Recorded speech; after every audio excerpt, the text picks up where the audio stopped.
What up, y'all? This is gonna be an album review, but I'm gonna get a couple things off my chest. I finally got this shit, bro. Why is she on the cover? Now, before you say, "Oh, don't diss her if you bought it," this wasn't intriguing to you to buy.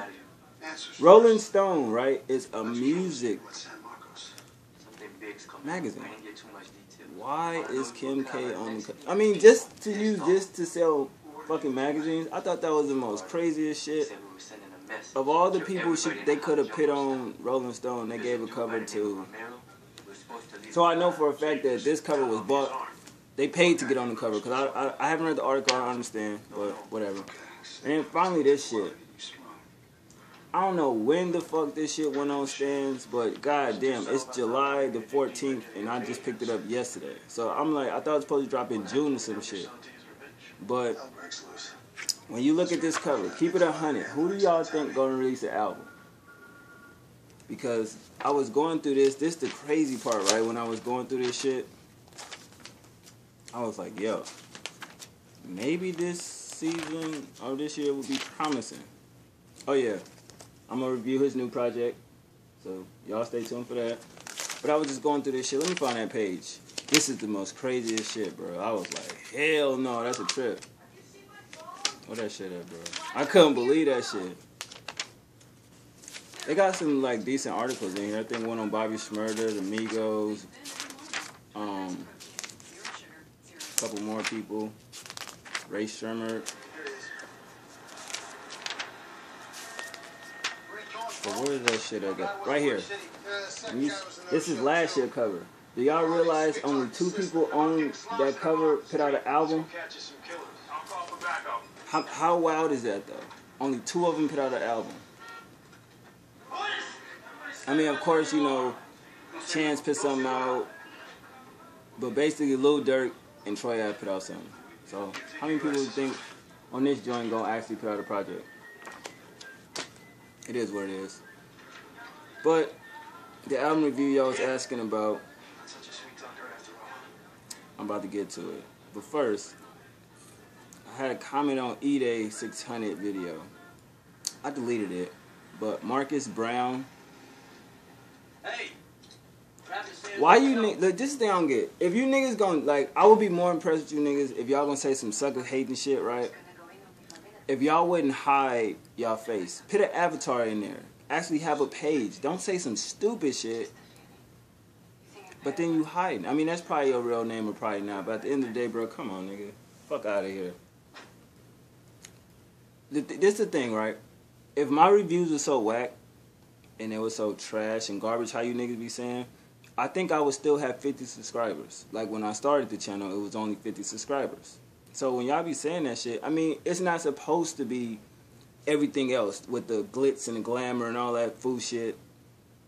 I mean, that's cool, but I mean, look at those videos when they do it. No diss to nobody. But it's like when they do all that shit and then you look at the numbers and it's like, all you get is, great, they have skills at editing, but they don't have no views. For me just sitting here talking, you know what I'm saying? So I support people that actually do that. They may have an intro to their video or whatever, but they basically in front of the camera, fuck the gimmicks and they talking. You feel what I'm saying? So that shit don't bother me, nigga. But yeah, if you start a channel, go ahead, and if you want to say some sucker diss and shit, it's great. But how can you diss somebody or people that's in their family or friends if you don't know them? So y'all niggas kill me with that shit. But alright, let's get to the album review.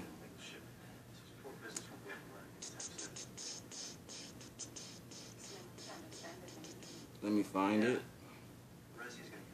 Gotta go through the phone and look.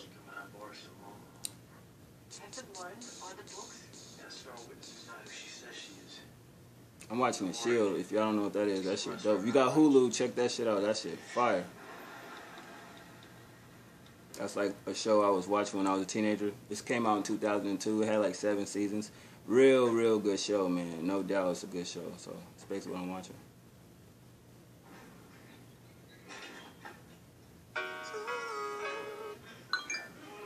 Boom.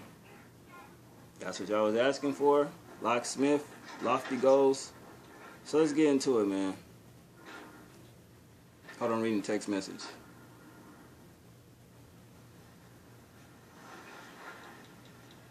Wow. How the fuck is Starbucks out of mangoes? Starbucks, you gotta keep mangoes. You can't have an advertisement for new tea and you ain't got the fruit that goes in the tea. That's pretty fucking stupid. That shit dumb. Shout out to Master. Alright, enough of the dumb shit. Let's get into this album review. So, Locksmith released Lofty Goals, 13 tracks. Now, I think I do remember reviewing a project from him, I'm not sure. So let's just say I didn't. And it's the first time I'm hearing him. And goddamn, I can't gas it because I don't remember reviewing it. This project is dope as a motherfucker. Like, I went into this shit, right, listening to it, and didn't know what to expect. But I kept seeing it pop up like, bro, you gotta review that Locksmith. Bro, you gotta review that Locksmith. You know what I'm saying? And I'm like, holy shit. When I first heard this joint, crazy. Like, it wasn't a song on this motherfucker that I didn't like. You know what I'm saying? Not saying I'm listening to it to not like it, but it's just like, goddamn. The first track, the lyrics was on point. The beat was smooth as hell. The hook was soulful. You know, he talking about life, love, the rap industry. Definitely dope. You know what I mean? So I go to the second track and I'm like, I ain't really gonna like every track on this motherfucker. Boom. Second song, dope ass beat. His bars was crazy on that joint. I love the lyrics. That sample was kind of eerie in a good way, not a bad way. You know what I mean? His flow, no hook. The beat switch up towards the end. You know, basically about the hip hop industry, the ins and outs and things that he went through in his life. And it was just phenomenal. The third track is really where I was like, okay, I don't think this shit gonna go downhill. The first verse basically about his family. You know what I mean? From his grandma to his mom. I love that melodic beat. The hook was good. Second verse is about life issues. The vocals that woman used was simply amazing. The instrumentation at the end was phenomenal. You know what I mean? So he definitely picked top-notch production on this album. Number 4, I love the melodic beat. Kind of mellow. The lyrics were very relatable. The sample was smooth. You know what I mean? It's about relationships, the ups and downs, being in love. The hook, if you listen to it, is pretty deep. And, you know, great vocals. You can't go bad with that. Number 5, I think that's the track with him, Jaron Benton, and Futuristic. They all killed it. I listened to that shit, and I was like, God damn. You know what I'm saying? Did y'all hear Jaron Benton? And then did y'all hear Locksmith verse? I was like, wow. That's incredible. That flow he used was just, damn. I didn't expect that. He can rap fast, too. I was like, holy shit, bro. That song was dope as fuck, bro. I was like, wow, that's, you know, incredible. I didn't know what to expect. You know what I mean? I know Jaron Benton can spit, but I was like, God damn. Number 6, basically, song about, you know, he been through it all, and it's nothing a motherfucker can tell him. You know what I mean? I think we all been there and done that. You know what I mean? The lyrics was on point. The beat, his flow, everything was phenomenal. So I had no problem with that. And I'm like, damn, that's a very relatable track. Because it's like, shit, what the fuck can you tell me if I got here, you know what I'm saying, through all the bullshit? And you can't tell me shit. You know, it reminded me of Kanye West can't tell me nothing. Number 7, definitely a deep song. You know what I mean? The realism and realistic in his lyrics is just crazy. I love the soulful hook. You know, definitely a great record. I had no problem with it. Number 8, the beat was crazy. I thought that sample was dope. Chris Webby had a solid verse. The hook was good, but then Locksmith came through spitting the truth in his verse. I was like, damn, Chris Webby is probably not a rapper that everybody like, all right, he dope.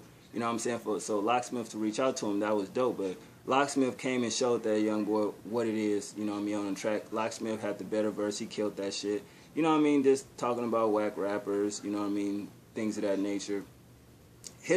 But both their flows was crazy, though. And I was like, okay, wow. I can't even say it's a tie, but Chris Webby did have a good verse, but then Locksmith just came and just, wow. It gave me that Renegade feeling all over, like when we heard Jay, like, oh shit. And we didn't hear Eminem yet, and Eminem came, you know, mouth drop, like, he shitted on Hov. So it was similar to that, in my opinion. Number 9, it's just such a deep, informative track, man. Like, the lyrics, I was like, damn, that is amazing. You know what I mean? Just the wordplay, his metaphor is just out of this world. You know what I mean? I was like, wow, definitely a good track. Number 10, I fuck with that song. That shit get 3 checks, man. The verses is what captured me. Just the first few bars, I was just like, huh. I went back and rewound, like played that shit back. Just the first couple bars from 0 to probably about a minute and some change. Just those bars right there were just like, god damn, like it hit me in a place where it's like, wow, like I definitely relate to that. You know what I mean? So I definitely fuck with that. The soulful hook, vivid lyrics, all on point. Number 11, it's a great metaphor song, because at first I'm listening to it, I'm like, all right, is he talking about, you know, this, or is he talking about that? Is it music? Is it life? You know what I mean? I love how the beat switch up at the end, but I think he's using that metaphor as a female. You know what I mean? So basically, it still was a good track, because it keep you wondering. You know what I mean? A lot of niggas like, dumb nigga, you talking about this, but listen to the song, man. A lot of you niggas probably ain't listen to the shit. Number 12, definitely fuck with that beat, his flow. The metaphors he used was insane. His bars was crazy. I get that shit 3 checks. That shit was just crazy. You know, in the last track, number 13, it was nothing bad about that, man. He definitely went out, finished the album a great way. You know what I mean? I think the track was called Fallen. You know what I mean? I'm going to go back and just go through all the track lists when I'm done. But the beat, the lyrics was deep, very informative. He spit some real shit. His flow, the hook. He was honest, and sometimes it sounded like he was reflective at times on this song. You know what I mean? But overall, this project was fucking hands down. That's a 10 out of 10. You know what I mean? I'm not just saying that just to say it, because it's like I listened to this whole fucking project, and the whole time I listened to it, I was amazed. Like, ain't none of this shit whack. How can you say anything from his flow to his lyrics to the production to even the features? None of that shit is whack, so you can't really say it's whack. You know what I mean? All that shit was on point. You know what I mean? I fuck with the beats, all songs, features, everything fit. He put together a great fucking album. You know what I mean? So I gotta tip my hat to him, because I didn't expect it to be that good, even though I knew I was gonna review it anyway. But I just was like, wow, this shit. You know what I mean? So it don't always have to be mainstream music that, oh, that's dope. Nigga, this shit better than Meek album. Like, that's real game spitting. That's real shit, because he gave you both ends. You could tell that he used to be, you know, in the streets, but yet he turned his life around and do this and do that. And it just was crazy how he talked about the music industry, how it's like, I never had a record deal, so how do you say that shit? It basically was just a metaphor on saying I never had a record deal, so how the fuck can you tell me something blah blah blah for the record? I mean, I've been doing what I'm doing on my own.